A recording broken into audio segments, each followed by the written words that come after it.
Hi there, monetizers. Welcome to another segment of Conversations with Hetty. You are going to love today's conversation.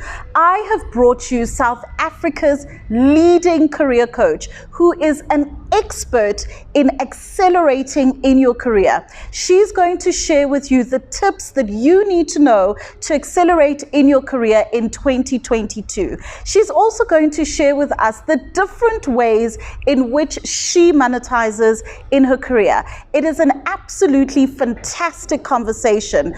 I am bringing to you none other than Vumile Msweli. Make sure that you watch the video right up until the end, because I've got a fantastic giveaway for you too. So without much further ado, my name is Hetty the Entrepreneur, and welcome to Conversations with Hetty. Vumi, thank you so much for joining me over a cup of delicious coffee here at Bertrand Jazz Lounge. I'm really excited to be having a conversation with you.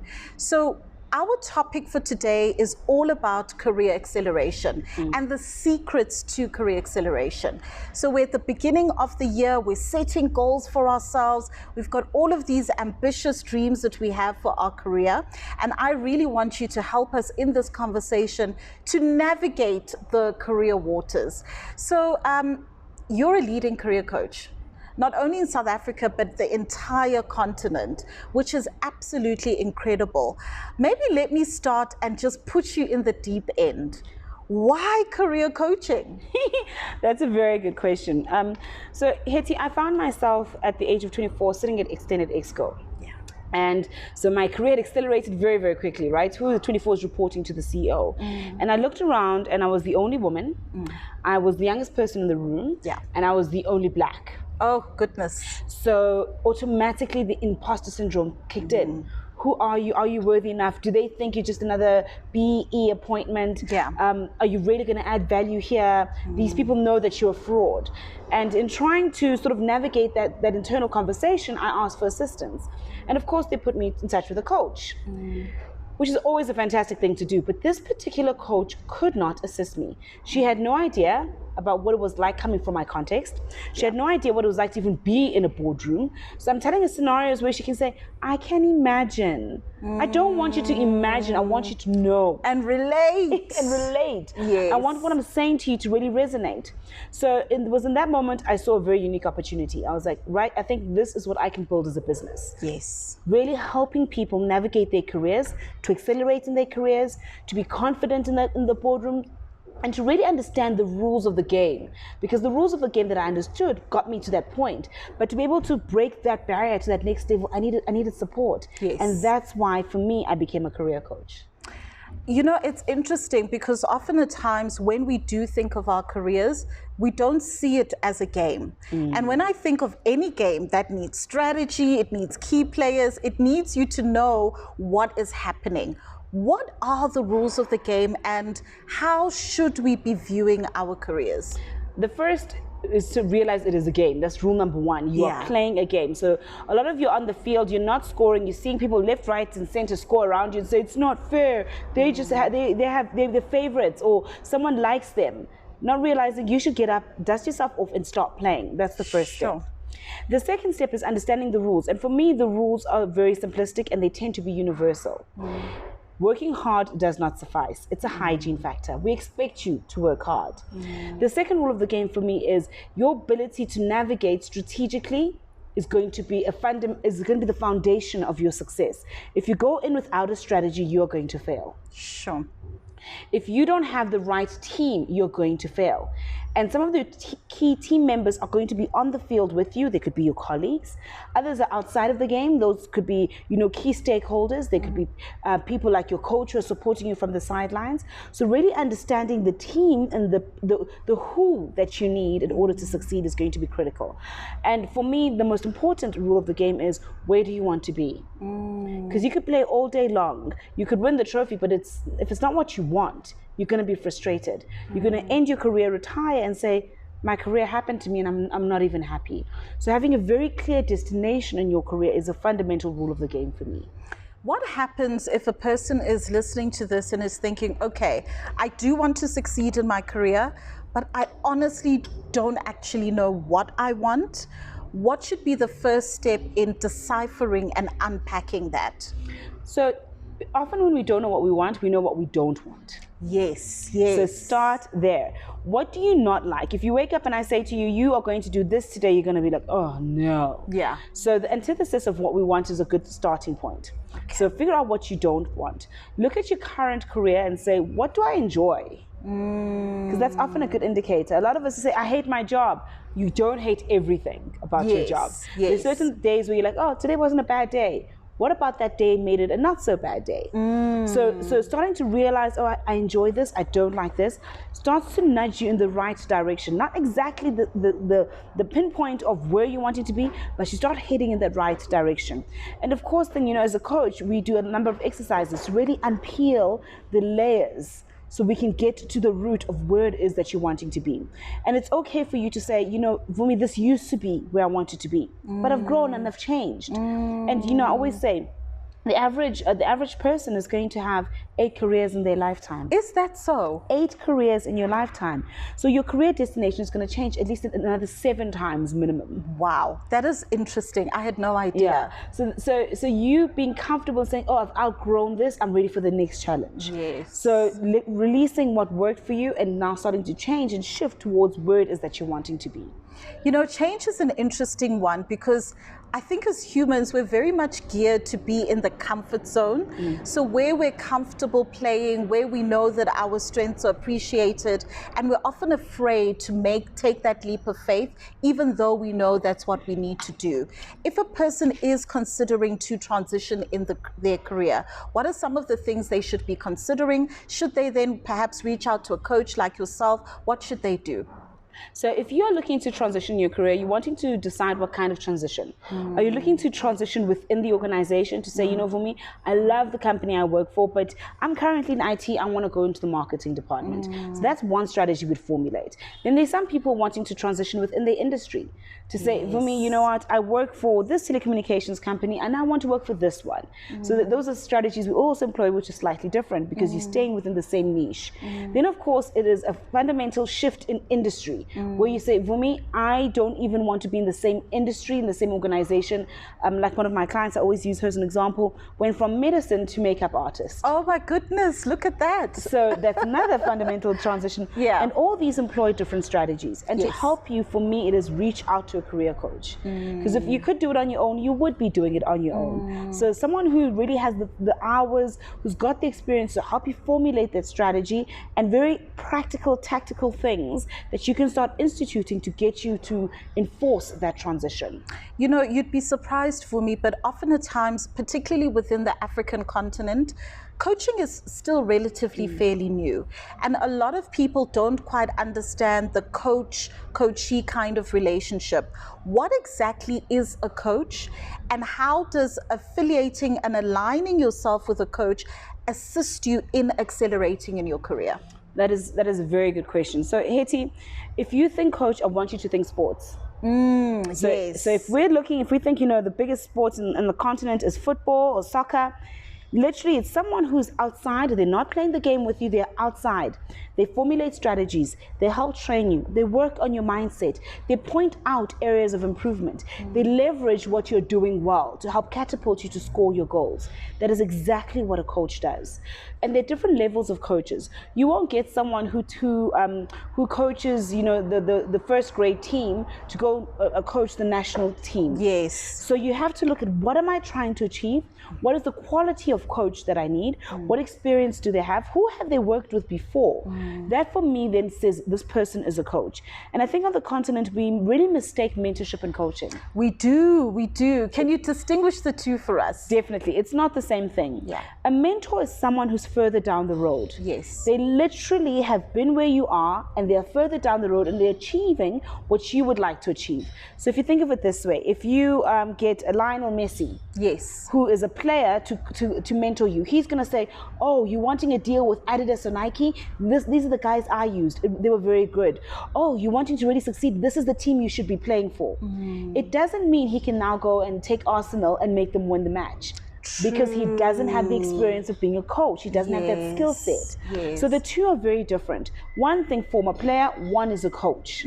So you really have to look at, yes, there's a place and a space for a mentor where they can tell you, this is what I did.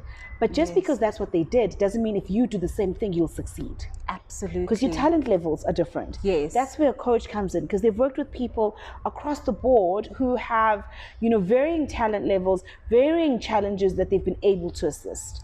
You mentioned that your first kind of mentor within the working world didn't quite understand where you came from. And I'm really cognizant of the fact that all of us, we come from different backgrounds, rich, poor, urban, rural, I mean, you name it. It's a melting pot of, just being a rainbow nation.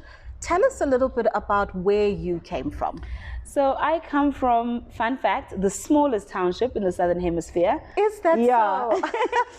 So my township is Chesterville. It's in the eastern part of South Africa in the city of Durban, and it's called Chesterville. We have one main road. Oh my goodness. So very, very small community where everybody knows everybody. And, like lots of townships across South Africa, high crime, high poverty, health issues, high HIV. So it wasn't necessarily, growing up in apartheid South Africa, it wasn't necessarily the safest childhood. Yeah. But it definitely was filled with love. We didn't have a lot, but we had enough. And I think, growing up in a single parent home, raised by my grandparents and my mum, for me, it really shaped a lot of who I've become. Because, where a lot of people say, oh, what makes you, want more? It's because I know where I come from and I don't want to be back there. I owe it to myself and those who've gone before me to propel myself even further than from where I come from. That's really quite incredible. And, often at times we hear stories such as these where a person comes from almost a rags to riches type of story. And often at times we hear the story of the outlier who managed to get out, but there are also thousands who are left behind. What made you different? What made you stand out a cut above the rest to make you want to pursue something that is greater than what your eyes could see in Chesterville? So I always say my granddad, and I think for me, my grandparents were instrumental in that they really shielded me. So I wasn't even allowed to play outside the gate. Oh, really? One of those, One of those, like looking through the gate, begging people to play with me. Yeah. And I used to think that they were being so cruel, but I realized they were trying to really shelter my mindset and my exposure. Sure. So my exposure was very controlled. And, my grandfather used to drive me to school and I'd be with him when he's going to go stock up. He was a small business owner. And he would literally, there's a place driving past that's called Jamaica. I thought I'd traveled the world before I'd even left Durban. Wow. So he literally would drive past. He's like, and I'd fall asleep in the car. You just missed Bob Marley. and I honestly believed it. Oh, goodness. There's a place where when you're driving towards Kingshire Airport, there's a massive hole. Yeah. He's like, we're in Kimberley now. This is the big hole. And he'd tell me the history. Oh, my goodness. So in my mind, I'd been all over. I was so exposed based on what he had read and the places he had been. So I thought the world really was my oyster. Yes. Because he made me believe I'd been all over the world when I'd never left where I grew up. So I think that shift and controlling in my mindset created the self-belief that anything was possible. I could go anywhere and be anywhere. So that for me was one big aspect. The second big aspect was the opportunity to travel at a young age. So I remember I was in standard 8, so that's translation was at grade 10. So I was about 13, 14 years old. Because we still grew up with standards, by the way. Now we're exposing our age. And I remember my first time leaving South Africa. Yeah. My world went. And all of a sudden, the veil was lifted. What was possible? People, how they lived. That people weren't worried about things like electricity and water and cooking on a primer stove like I had been growing up. And I was like, oh, this is where I want to be. It's very difficult to get to a destination you have never seen or even imagined. So the more exposure I got, the more my ambition was fueled. But I'm sure you know exactly the same thing because you had a similar story. Your grandmother also was a small business owner and she also shifted and shaped you. Yes, absolutely. I mean, I grew up with such a phenomenal grandmother who was the original Hetty, the entrepreneur. And she really inculcated within me that sense of wanting to work hard and to explore the world. And, you know, I love what you say about your grandparents and the influence of your grandfather in particular, and just instilling that sense of belief and imagination. So with that being instilled with you, what are some of the things that you have boldly done in pursuit of your dreams? Oh, Hetty.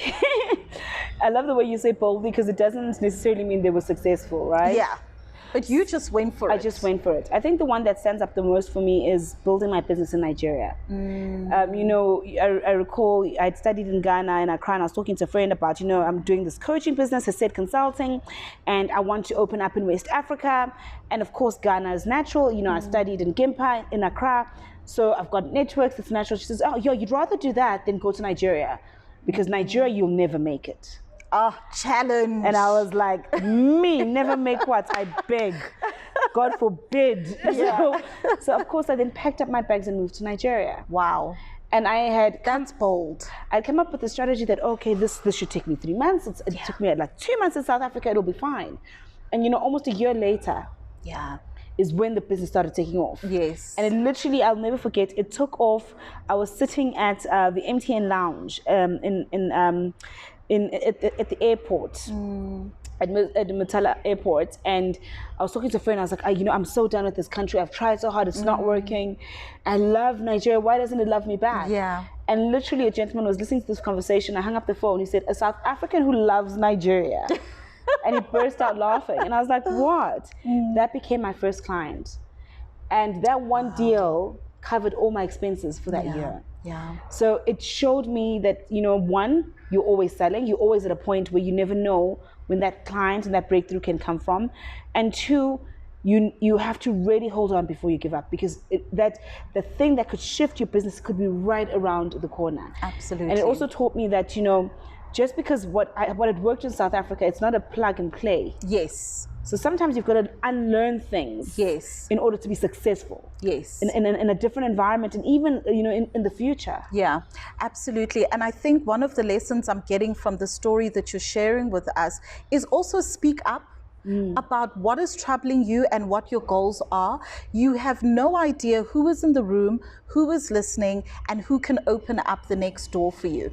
And I love the story of how you got into your Model C school by simply picking up the phone and stating what you want. Yeah. Can you tell us about that? Yes, I was about 11 years old, and splashed across the front of the newspaper at the time, it read, St. Mary's DSG, one of the top schools to attend in the country.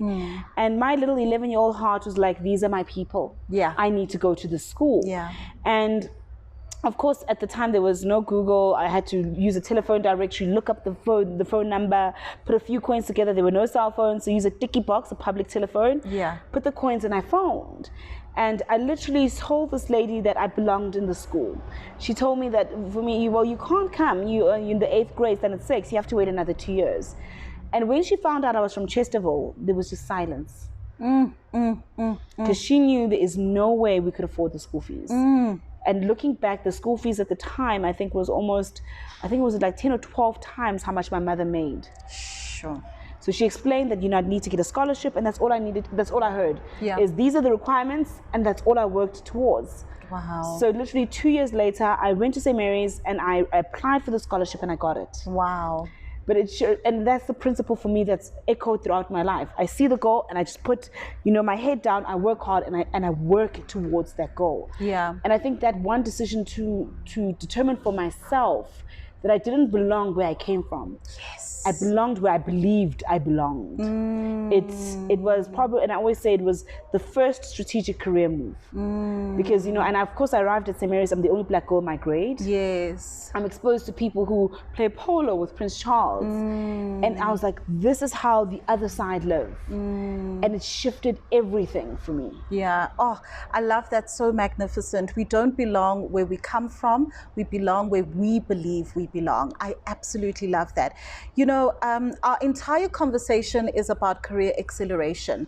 And often at times, a person will look at yourself, travel to over 53 countries, I mean, award-winning and the top leading career coach, probably actually within the continent, really, really magnificent. But what a lot of people wouldn't actually know about you is that your career started in a call center. Yeah. So how do you move from call center to senior management to being able to run your own businesses? What is the acceleration mentality that you needed to have at that stage in your life? So dogged determination. Yeah. So that's the one thing you're going to, in the acceleration journey, and I say this to all my coaches, you need to commit. If you halfway through are going to say, oh, this is too hard, or I'm uncomfortable, it's not going to work. You have to be willing to commit to the journey. The second thing that you need to be comfortable with in the acceleration journey is getting comfortable being uncomfortable. Because you're going to be having conversations with people that intimidate you. Yeah. You're going to have conversations with yourself that are uncomfortable. Yes. You're going to have to get comfortable looking at the woman or man in the mirror and realizing that what has worked is not going to work going forward. Yes. So the arrogance of, oh, but I've done this before, it doesn't work when you're looking to accelerate. Because if you've done it before, you would be further. Absolutely. So the ability to really shift and change is going to be necessary in the acceleration journey. Another big thing in the acceleration journey is getting your team together. You know that African proverb of if you want to go quickly, you go alone. But if you want to go far, you go with others. Yes. So getting your team together to say, okay, I've got my coach on board, I've got my mentor on board, I've got my my accountability partners on board. Yes. In order to execute. Yeah. That for me is necessary. And when I started out in the call center, there was a clear understanding of where it is that I wanted to be. Yeah. So we spoke earlier about speaking up. Yes. And I remember having this conversation with the then CEO of the private bank I work for and giving him a few ideas at 20 as to how he can better do his business. Yeah. So you have to do things that are a little bit scary to catapult you to where you're wanting to be in your career. Yeah. Because if you are doing what everybody else is doing, you'll retire at 60 at the pace with everybody else. Exactly. But if you're saying, I'm wanting to accelerate, then it's that, you know that sound when the gear changes? Yes.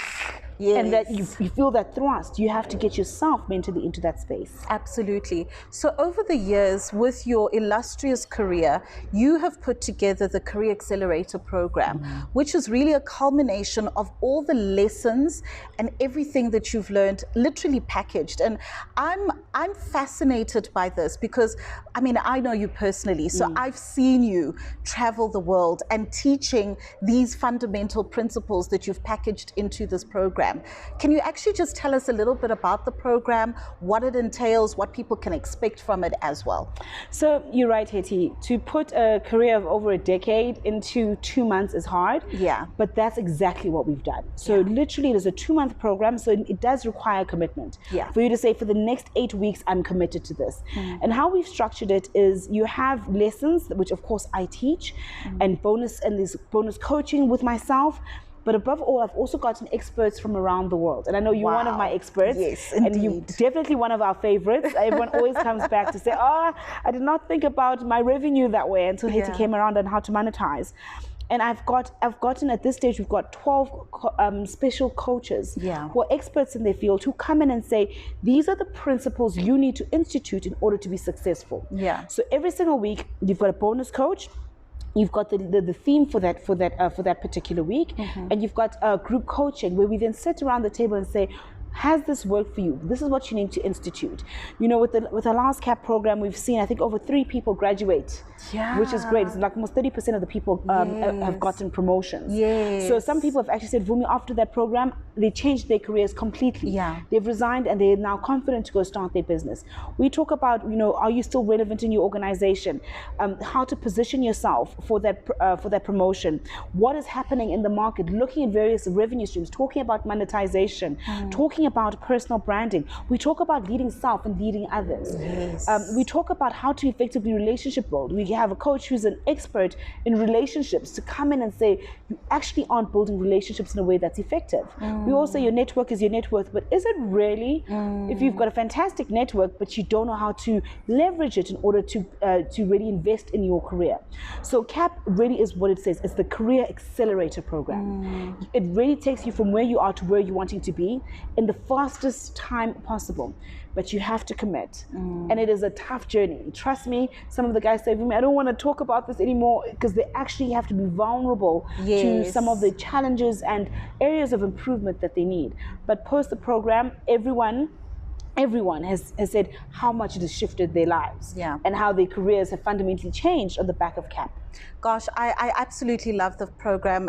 It's really absolutely remarkable. And in fact, I think what I'll do is I'll just link in the description box a link to the waiting list. Get on there so that you can actually get enough information about the program. And really, if it suits you, I really do highly recommend getting in on it. You know, Coach Vumi, before we begin to wrap up, you've spoken about having multiple businesses, and you've spoken and alluded to monetization. I think one of the things I appreciate about you is that you are so multifaceted. So you're not just one thing. You know, you're a career coach, but you do consulting for corporates as well. You're a public speaker. You've got your own businesses. You've got properties. So you literally have different multiple income streams, and you are monetizing. Just chat to us about relationship with money, and also having multiple income streams and the importance of that. Oh, Hetty, so for me, money is energy. Okay, so it's how you send it out and how you receive it, and your relationship with money. You know, for those who don't know, I've got my honors in financial planning, and I worked for over almost like a decade in the banking sector. So I really enjoy the conversations around money, but I enjoy making money even more. So, and for me, money is an energy that liberates you to do what you're supposed to be doing, because it gives you options. And for me, the one of the mantras I've lived my entire life, well, you know, since I started working, has been money comes to me easily and frequently. That's one of the reasons, you know, I got into the retail space, why I got into property, to help ensure that I'm generating enough revenue that my choices aren't limited to my stomach, but they literally are open to my imagination. So that's why my relationship with money is so important. But talking also about monetization for me, you know, they say the average multimillionaire has 7 revenue streams. Yes. So I literally sat down in my 20s and wrote down every single revenue stream I could think of that I'd enjoy making. So that's one aspect to really kickstart your relationship with money and how you can really better improve. Also, most importantly for me is, you know, growing up in South Africa, specifically as a Black African, your opportunity to make money was very limited. Yes. So you fail not only yourself, but even your ancestors when you aren't out there ensuring that you're making money. And I know you're my monetization coach, so we have these conversations in depth as to our relationship with money and how we start engaging it in order to start creating generational wealth. Absolutely. So for me, I thoroughly love money, but I know money loves me more. And it's my job to open up different avenues for us to start engaging more with money, you know, in my own life. So money is an energy that really, really can allow you to express who you are, for you to be the fullest expression of yourself. Absolutely. You know, as we look towards the year ahead, 2022, as we plan our money goals as well as our career goals, what are the final parting words that you would leave us with that can be kind of a resounding tune to take us throughout the year?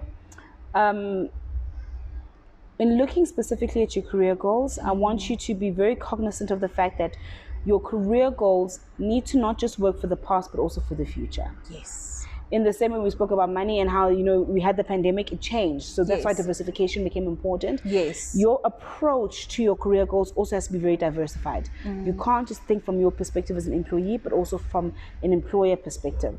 You have to think very practically about your career goals, because we don't need wish lists. Even for our money goals, it's not a wish list. Yes. It is a strategy and a plan. So you need to think strategic overview of these are the goals. We need to think tactically.